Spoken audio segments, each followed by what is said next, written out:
والصلاة والسلام على سيد المرسلين وعلى آله وأصحابه وبارك وسلم تسليما كثيرا كثيرا. أما بعد، قال الله تبارك وتعالى في القرآن المجيد: أعوذ بالله من الشيطان الرجيم، بسم الله الرحمن الرحيم. قال يا نوح إنه ليس من أهلك إنه عمل غير صالح. وقال النبي صلى الله عليه وآله وسلم: الإنسان مركب من الخطأ والنسيان، أو كما قال صلى الله عليه وآله وسلم.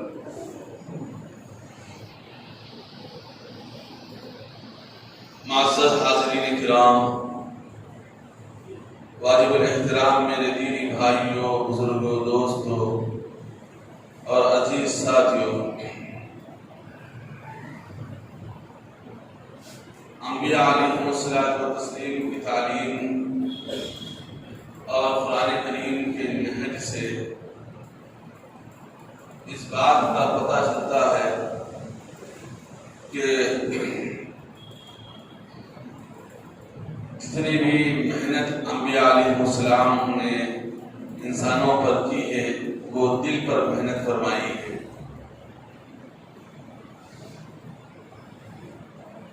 اور پھر جتنے بھی انبیاء علیہ الصلوۃ والتسلیم دنیا میں گزرے ہیں وہ سب انبیاء علیہ السلام بکریاں چلائی ہیں. محدثین حضرات فرماتے ہیں کہ بکریاں چلانے میں حکمت یہ ہے کہ بکریوں کے اندر دو خاصیتیں ہیں. ایک وہ بڑی ضدی ہوتی ہیں، وہ جب ضد پر اکڑ جاتی ہیں تو پھر ان کو منانے کے لیے بڑی کوشش کرنی پڑتی ہے. وہ جہاں ٹھہر جائے ان کو پھر سہلاتے ہوئے ڈھکل کر کھینچ کر لے جانا پڑتا ہے. اور دوسری ان کے اندر خاصیت یہ ہے کہ وہ بڑی کمزور اور ضعیف ہوتی ہیں، زیادہ ان کو مار بھی نہیں سکتے. اور اللہ رب العزت نے تمام انبیاء علیہ الصلوۃ والتسلیم کو بکریاں چلانے کا حکم دیا تھا تاکہ آگے جو امت آپ کی آئے گی ان کے اندر بھی ضد ہوگی اور اس ضد کو سنبھالنے کے لیے، ان کی ضد کو برداشت کرنے کا ان کے اندر مادہ پیدا ہو جائے. اس لیے اللہ رب العزت نے انبیاء علیہ السلام کو پہلے ہی سے ٹرین فرمایا تھا کہ بکریاں چلانے کے ذریعے سے.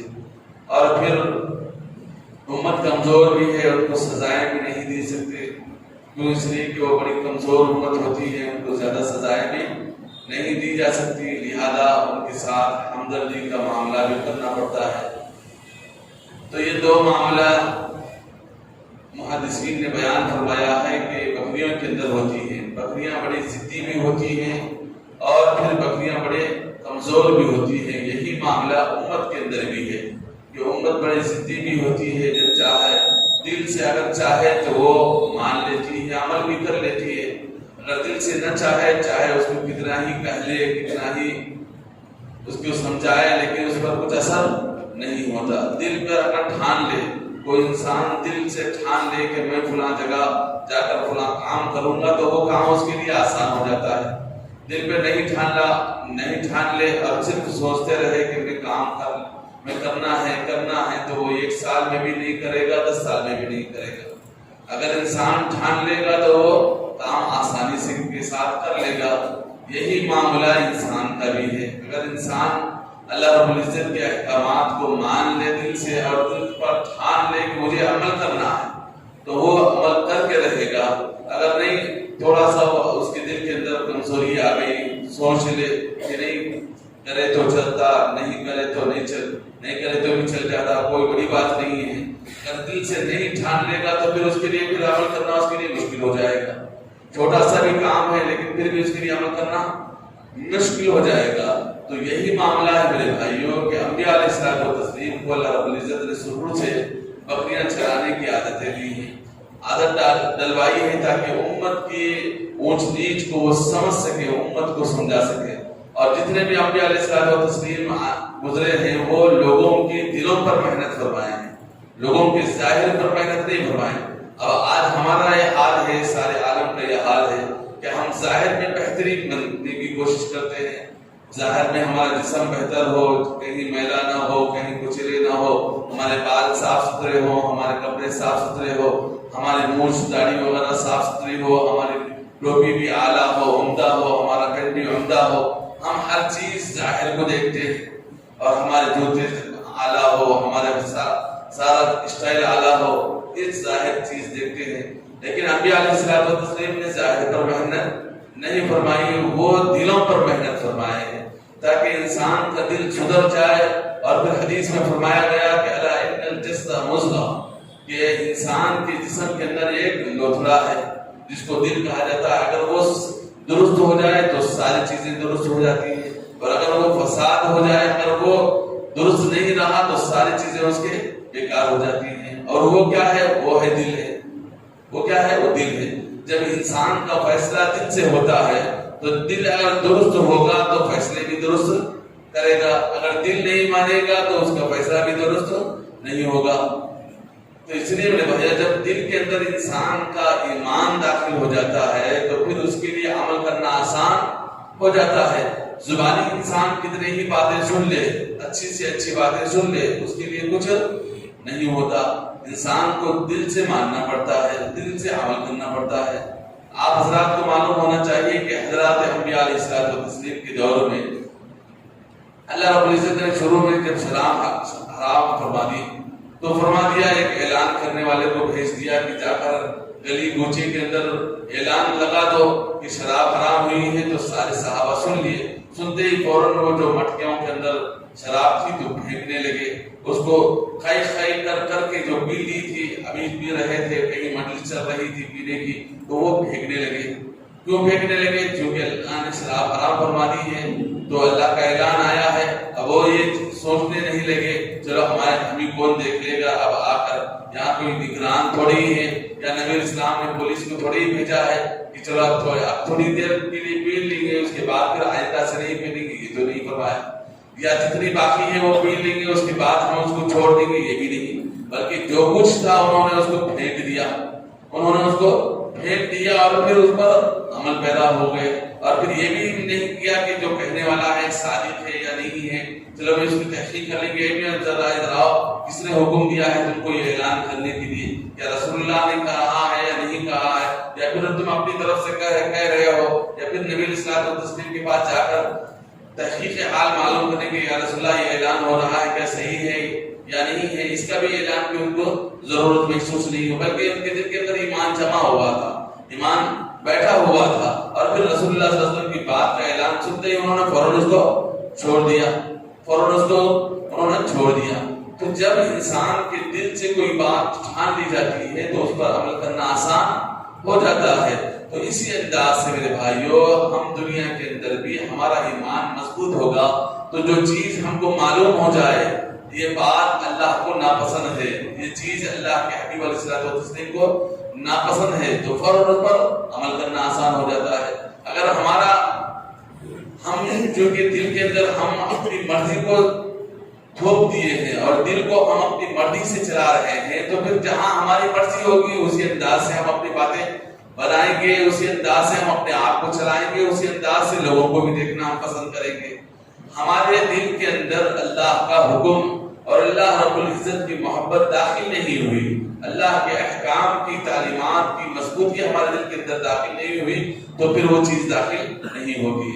اللہ کے حبیب علیہ الصلوۃ والتسلیم پر جب وہ آیت نازل ہوئی تو انذر عشیرتک الاقربین، اللہ رب العزت نے نازل فرمایا تو نبی علیہ الصلوۃ والتسلیم فوراً صفا پہاڑی پر گئے، جا کر قریش سے مخاطب ہوئے، قریش کو، فلاں قبیلے کو، فلاں قبیلے کو، سبھی قبیلے والوں کو نبی علیہ الصلوۃ والتسلیم نے بلوایا اور بلا کر وہاں مخاطب ہوئے کہ دیکھو اللہ ڈرا رہا ہے، اللہ نے حکم دیا ہے کہ سارے قبیلے والوں کو بتلاؤ، لہذا تم لوگ ایمان لے کر آؤ۔ لیکن سارے قبیلے والوں نے انکار کر دیا اور وہاں نہیں مانے۔ لیکن نبی علیہ الصلوۃ والتسلیم کو حکم ہوا تھا تو نبی علیہ الصلوۃ والتسلیم نے بتا دیا۔ تو جو حکم ملتا ہے اس پر عمل کرنا، یہ ہے اسلام کا طرز عمل۔ جو حکم ملے اس کو مان لینا، چاہے اس کے اندر ہم کو ہمارے ساتھ کتنی ہی دشواری پیش آئے، ہم کو عمل کرنا مشکل ہو رہا ہے، لیکن پھر بھی ہم اس لیے عمل کر رہے ہیں کہ اللہ اس پر ثواب مرتب فرمائے گا۔ آپ حضرات کو معلوم ہونا چاہیے کہ صحابہ کرام رضوان اللہ اجمعین کو اللہ رب العزت نے کیا فرمایا؟ قرآن مجید میں اللہ رب العزت نے ان کی تعریف فرمائی اور فرمایا کہ اولئک الذین امتحن اللہ قلوبهم للتقوی، ہم نے ان کا امتحان لیا ان کے خلوق کے ذریعے سے، یعنی ان کے خلوق کا ہم نے امتحان لیا اور ان کے خلوق کے اندر اللہ کا خوف بھرا ہوا تھا۔ کہیں انہوں نے یہ نہیں دیکھا کہ اسلام لانے کے بعد مشقت ہے، محنت ہے، رات کو جاگنا ہے، غریبی ہے، فاقہ کشی ہے اور محنت سے بہت دور ہے، یہاں کچھ پیسہ نہیں ہے، کچھ مسائل ہے، لہذا چلو بھی ہم لوگ اس دین کو سے ہم پھر جائیں گے، یہ نہیں فرمایا۔ انہوں نے اسلام پر ثابت قدم کے ساتھ رہے کہ یہ دین سچا ہے، اللہ کے نبی سچے ہیں اور اس پر عمل کرنے ہی سے ہم کو کامیابی ملے گی۔ آج ہمارا حال یہ ہے کہ ہم دین کو مانتے ہیں، اللہ کے نبی کو مانتے ہیں، اللہ کے نبی کا کلمہ بھی پڑھتے ہیں، لیکن دل سے اس پر ہم عمل پیدا نہیں ہوتے۔ دل سے اگر عمل پیدا ہو جائیں گے تو ہر کام آسان ہو جاتا ہے میرے بھائی۔ جب ہم دل سے کوئی کام کرنے کو نہیں چاہتے، دل سے تو ہم چاہتے ہیں کہ اللہ ہمارا رب ہے، اللہ کے نبی علیہ الصلوۃ والسلام ہمارے پیغمبر ہے، لیکن عمل سے ہم بہت دور ہیں، تو ایسی صورت میں کیسے انسان کا ایمان کامل ہو سکتا ہے؟ میرے بھائیو، ایمان سب سے بڑی دولت ہے۔ جب انسان کی آنکھ بند ہو جائے گی، بند ہونے کے بعد وہاں جا کر انسان دیکھ لے گا کہ ایمان کی قدر کیا ہے۔ دنیا کے اندر ایمان کی قدر معلوم ہی نہیں ہوگی۔ آپ چاہے کتنے ہی پیسے خرچ کر لو، ایمان کی اہمیت ہم کو معلوم نہیں، صاحب ایمان کی عظمت ہم کو معلوم نہیں۔ ایک ایمان والا ہے، ایک متقی ہے، ایک پرہیزگار ہے، ایک اللہ سے ڈرنے والا ہے، ایک گناہوں سے بچنے والا ہے، ایک نماز کا پابند آدمی ہے، اس کی اہمیت ہمارے نزدیک ہے ہی نہیں۔ ہم سمجھتے ہیں کہ ایک نارمل آدمی ہم بھی صاحب ایمان کی عظمت اپنی جگہ، اور ایمان والا جو ہوگا تو اس کو اللہ رب العزت کس قدر، اللہ رب العزت کے نزدیک وہ کتنا پیارا ہوگا، اللہ اپنے رحمت میں اس کو لے لے گا اور اس کو جہنم سے اللہ اس کی حفاظت فرمائیں گے۔ اس لیے میرے بھائیوں، ہم سب کو چاہیے کہ ایمان کی عظمت ہم اپنے دلوں کے اندر پیدا فرمائیں اور پھر اللہ کے حبیب علیہ الصلوۃ والتسلیم کی تعلیمات پر ہم عمل پیدا ہونے والے بن جائیں۔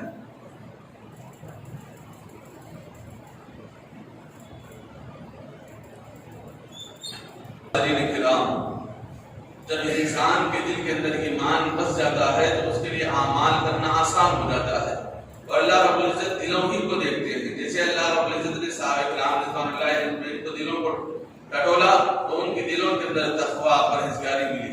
آج ہمارے دلوں کے اندر اللہ اگر دیکھ لے تو بس ہمارے دلوں کے اندر دکھاوا ہے، اور آج ہمارا دل بالکل ایمان سے بہت خالی ہے، کمزور ہے میرے بھائی۔ اس لیے ہم سب کو اپنے ایمان کی فکر کرنا چاہیے، کہ ہمارا اپنا ایمان کیسے مضبوط کریں۔ نبی علیہ الصلوۃ والتسلیم نے صحابہ کرام رضوان اللہ اجمعین کی جو محنت فرمائی تھی وہ دلوں پر محنت فرمائی تھی۔ مسلمان کو بھی اپنے ظاہری اعمال سے بڑھ کر اپنے ایمان کی مسلمان کو فکر کرنا چاہیے، اپنے ایمان کی مسلمان کو فکر کرنا چاہیے، باطنی فکر کرنا چاہیے۔ باطنی فکر ہی سب سے اہم ہے۔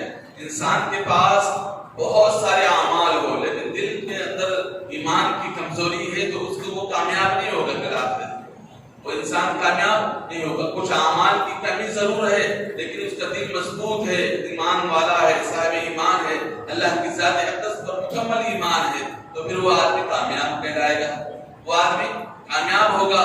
تو اس لیے میرے بھائیوں، ہم سب کو چاہیے کہ ہم اپنے ایمان کو مضبوط کرنے کی فکر کریں، دل کو سنوارنے کی فکر کریں۔ دل کو جو بزرگان دین ہمیشہ فرماتے ہیں کہ دلوں کی فکر کریں، کہ کیا مطلب؟ دل انسان کا اگر درست ہوگا تو اس کا ایمان بھی درست ہوگا، اس کے اعمال درست ہوگے۔ دل اگر درست نہیں ہوگا، دل کے اندر ایمان داخل نہیں ہوا، اس کے اعمال کی کوئی حقیقت نہیں، چاہے اس کے اعمال پہاڑ جیسے ہوں لیکن اس کے دل کے اندر ایمان نہ ہو تو اس اعمال کی کوئی حقیقت نہیں ہے، اعمال کی کوئی حقیقت نہیں ہے۔ اس لیے میرے بھائیو، ہم اپنے دلوں کو مضبوط کرنا، ایمان سے آراستہ کرنے کی فکریں کریں، کوششیں کریں۔ اب ایمان مضبوط کیسے ہوتا ہے؟ اس لیے اللہ والے فرماتے ہیں کہ ایمان کو مضبوط کرنا ایمان والوں کی مجلسوں میں بیٹھنا، اللہ والوں کی مجلسوں میں بیٹھنا پڑتا ہے۔ اللہ والے کہاں ہیں؟ ہم کو دیکھنا ہے کہ اللہ والے کون ہیں، معلوم کرنا، ان کی مجلسوں میں جانا، ان سے ایمان کو لینا، ان سے اللہ کی عظمت کو، ان کے اللہ کی بڑائی کو سیکھنا، ان کی مجلس میں بیٹھ کر اللہ کی بڑائی کو لینے والے بن جائیں۔ ایک راستہ تو یہ ہے۔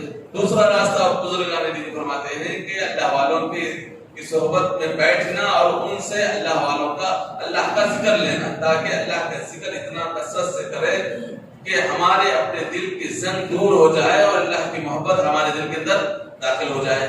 اس کے لیے اللہ والے کیا کرواتے ہیں؟ اللہ کا ذکر کثرت سے کرواتے ہیں، زبان سے کثرت سے اللہ کا نام اتنا لے کہ اللہ آج زبان سے لے رہا ہے، اس کو عظمت نہیں ہے، اس کے دل کے اندر عظمت ہی نہیں ہے، اللہ کو مانتا ہی نہیں ہے، اللہ کو صحیح مانتا نہیں، لیکن جب وہ لیتے لیتے لیتے لیتے ایک وقت ایسا آئے گا اللہ جب زبان سے جو کہتا ہے وہ دل سے بھی کہنے والا بن جائے گا۔ جب دل سے کہنے والا بن جائے گا تو ظاہر بات ہے کہ وہ دل سے ماننے والا بن جائے گا، وہ دل سے ماننے والا بن جائے گا۔ تو اس لیے میرے بھائیوں ہم کو چاہیے کہ ہم دلوں پر محنت کرنے والے بن جائیں۔ انبیاء علیہ الصلوۃ والتسلیم انسان کو دلوں کی صفائی کرواتے تھے، اور دل جس کا جتنا صاف ہوگا، جس کے دل کے اندر جتنا ایمان ہوگا، اس کے لیے اعمال کرنا آسان ہو جائے گا۔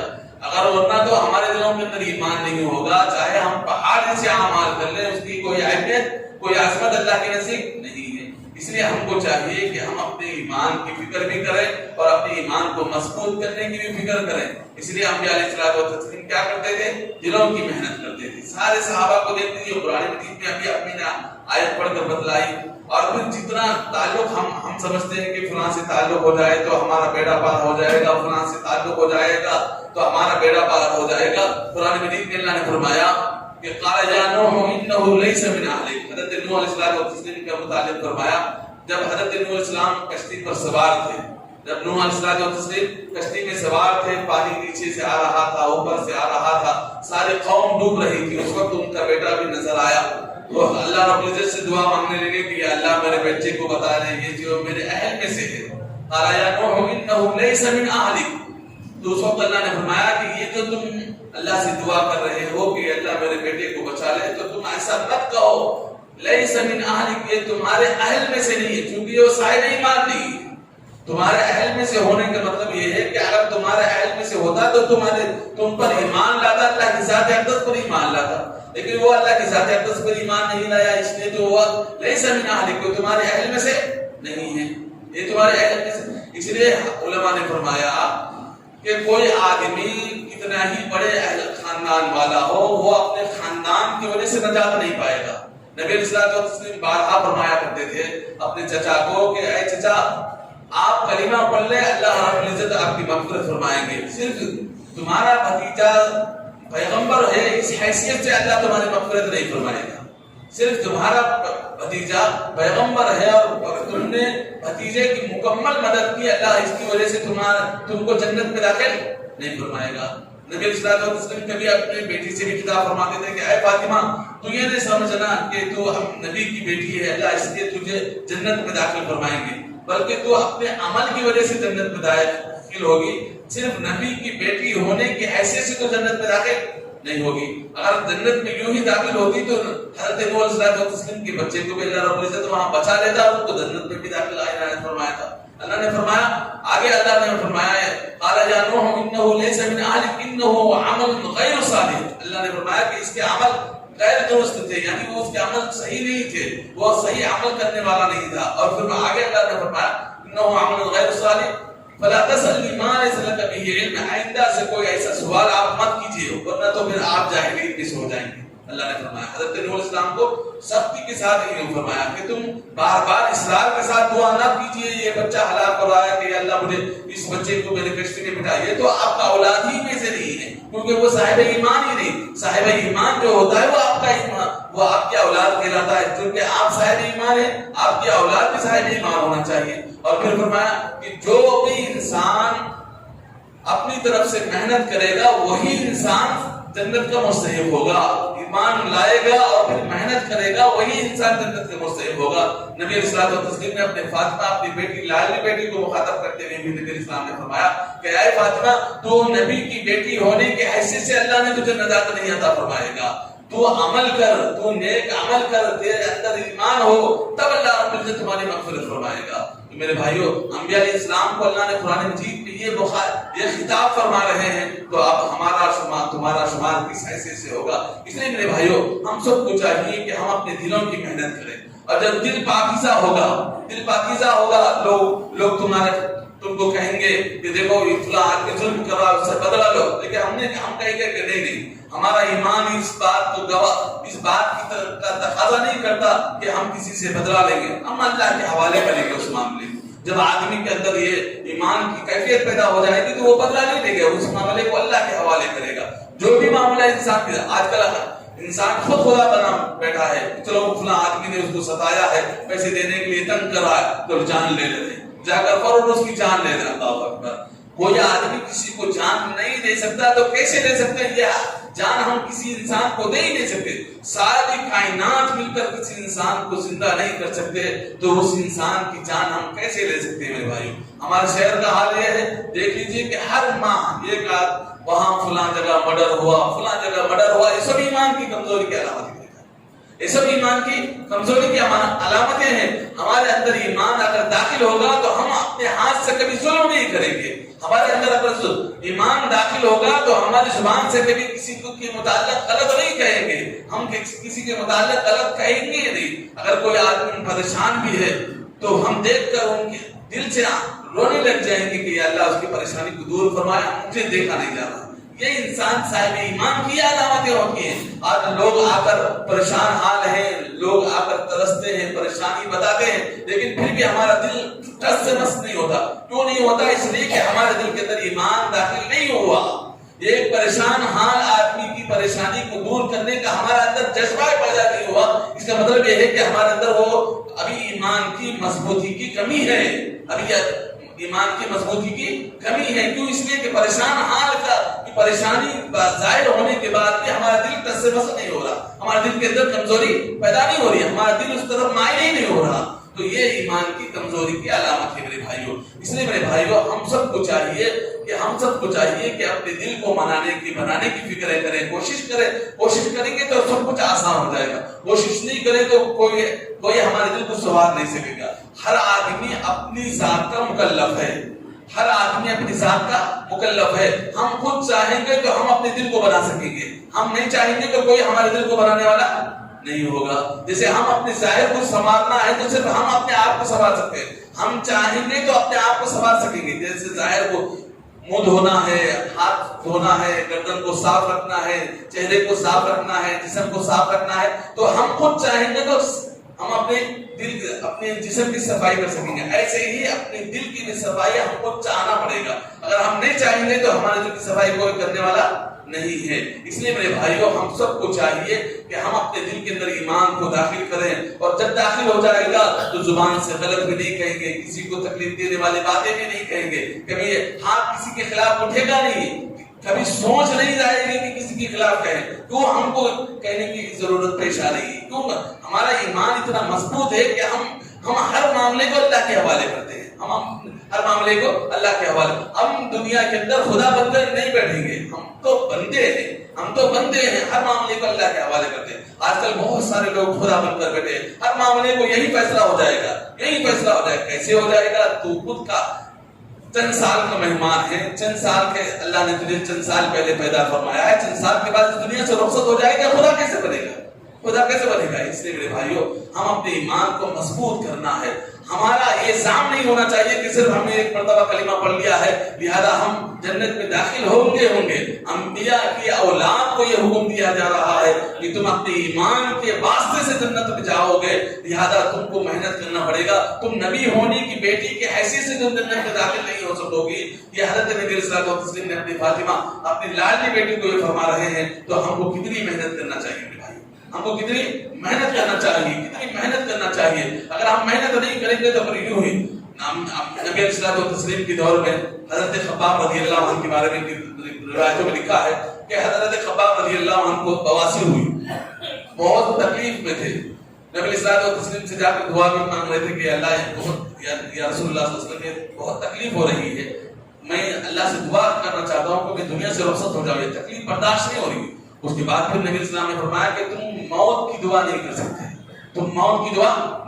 اس کے بعد جب بھی کوئی شخص ان سے پوچھتا کہ الحمدللہ کیسی ہے حالت، الحمدللہ کہتے ہیں۔ کیوں؟ ایک مرتبہ اللہ کے رسول سے انہوں نے سن لیا، بس اس پر عمل کر لیا زندگی بھر۔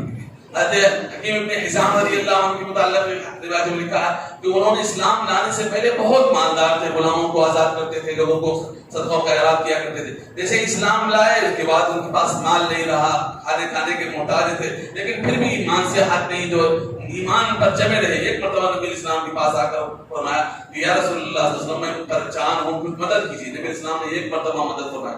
دوسری مرتبہ بھی آ کر حضرت حکیم ابن حزام رضی اللہ عنہ نے پوچھا، نبی اسلام نے پھر دوسری مرتبہ مدد فرمائی، تیسری مرتبہ مدد فرمائی. اس کے بعد حضرت نبی اسلام نے فرمایا کہ حکیم تم اسلام سے پہلے بہت مالدار تھے، ابھی تم کو مانگتے بھی شرم محسوس نہیں ہوتی. انہوں نے فرمایا کہ رسول اللہ میں شرم محسوس کرتا ہوں. اس کے بعد نبی اسلام نے فرمایا کچھ ہو جائے تم آئندہ سے مانگنا نہیں. نبی اسلام نے فرمایا کچھ ہو جائے تو آئندہ سے نہیں مانگنا. اس کے بعد حضرت حکیم ابن حزام رضی اللہ عنہ نے کبھی نہیں مانگا، مرے تو نبی صلی اللہ علیہ وسلم کے موجودہ دور تک کبھی زندگی میں نہیں مانگا. اس کے بعد حضرت صدیق اکبر رضی اللہ عنہ نے ان کے لیے وظیفہ مقرر فرمایا، تب بھی انہوں نے لینے سے انکار فرمایا. اس کے بعد حضرت عثمان غنی، حضرت عمر فاروق رضی اللہ عنہ نے بھی ان کو وظیفہ دینا چاہا لیکن پھر بھی نہیں لیے. جب انسان دل پر ٹھان لیتا ہے تو اس کے لیے سب کام کرنا آسان ہو جاتا ہے. جب انسان یہ ٹھان لے کہ میرا ایمان ہے، میں اللہ کی ذات اقدس پر ایمان لاتا ہوں، اللہ کا حکم ہے، مجھے عمل کرنا چاہیے، چاہے دنیا والے کچھ کہے، چاہے کچھ بھی کہے، مجھے یہ چیز کرنا چاہیے، تو بس کر انسان رہتا ہے. اس لیے میرے بھائیوں ہم دل سے ٹھان لے کہ میں اللہ کا بندہ ہوں. میں سب سے پہلے دنیا میں میرے باپ کا بھی بیٹا ہوں، میری ماں کا بھی بیٹا ہوں، لیکن اس سے پہلے میں اللہ کا بندہ ہوں. میں اس سے پہلے اللہ کا بندہ ہوں. اللہ کے حکم کو مجھے ماننا ہے، مجھے نبی صلی اللہ علیہ وسلم کی تعلیمات کو اپنی زندگی میں لانا ہے. یہ سوچ لے، جب انسان ٹھان لے گا تو سب کچھ آسان ہو جائے گا. بس اللہ سے دعا ہے اللہ تعالیٰ ہم تمام کو پھر سننے سے زیادہ عمل کی توفیق نصیب فرمائے.